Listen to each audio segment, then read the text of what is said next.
Praise God shalom, this is pastor Frederick D'Costa from Glasgow Scotland. मैं आज आपके साथ परमेश्वर के वचन की बातों को शेयर करना चाहता हूं, जो कि पुराने अहदनामे में से बुक ऑफ एक्सोडस, निर्गमन और खरूज जिसको कहते हैं, उसका 25वां अध्याय को जब आप पढ़ते हैं तो उसमें परमेश्वर मूसा को ये अहकाम देता है, हुक्म देता है और ये कहता है कि मेरे लिए आर्क ऑफ कॉवेनेंट, जिसके साथ मैं नेचा बांधूंगा, मैं अहद बांधूंगा, मैं उसको बनाने का हुक्म देता है कि अपने लोगों को कहे कि इसको बना, और उसके डिज़ाइन का कितना होगा, सोना किस तरह लगेगा, लकड़ी कौन सी होगी, उस पर क्राफ्टिंग क्या होगी। परमेश्वर सारी इंस्ट्रक्शंस उसको देता है। वो याद रखें, जब परमेश्वर ने मूसा से ये बात की, उस वक्त इजरायली मिस्र की ग़ुलामी से निकल कर आए थे। ना वो स्किलफुल पर लोग थे, ना उनको तजुर्बा था इस किस्म के काम करने का, लेकिन परमेश्वर उनको ये अहकाम देता है कि तुमने ये बनाना है। याद रखें, जब परमेश्वर अपना काम किसी को देता है तो वो उसके हुनर को देख के, उसके टैलेंट को देख के नहीं देता है।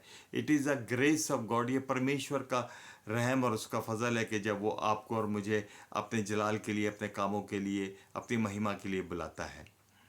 सिर्फ इजराइलियों को ईंटें बनानी आती थी और मिट्टी के मकान बनाने आते थे, क्योंकि वो ग़ुलामी में यही बनाते रहे थे और उनके पास कोई स्किल नहीं था।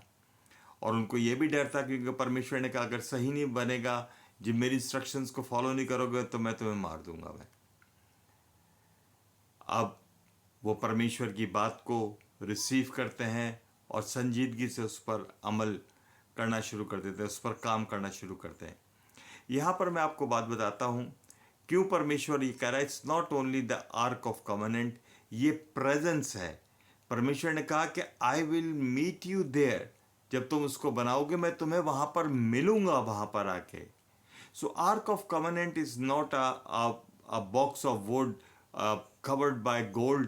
It is the presence, the place of presence of God, the place where you meet with your God. ये वो जगह थी, वो अहद था जहाँ पर आप परमेश्वर के साथ आप मिलते हैं।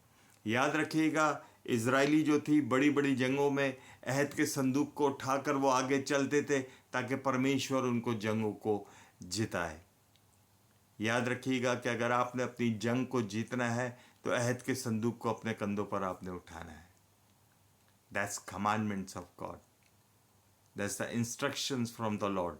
अगर परमेश्वर की इंस्ट्रक्शंस आपके जीवन में नहीं है, आप कभी अपनी जीवन की जंग को नहीं जीत सकते, आप हमेशा हारते रहेंगे। फिर परमेश्वर ने चैप्टर 31 वर्स 3 को अगर आप देखेंगे, निर्गमन की किताब बुक ऑफ एक्सोडस को, तो वहाँ पर परमेश्वर ने ब्रेजलेल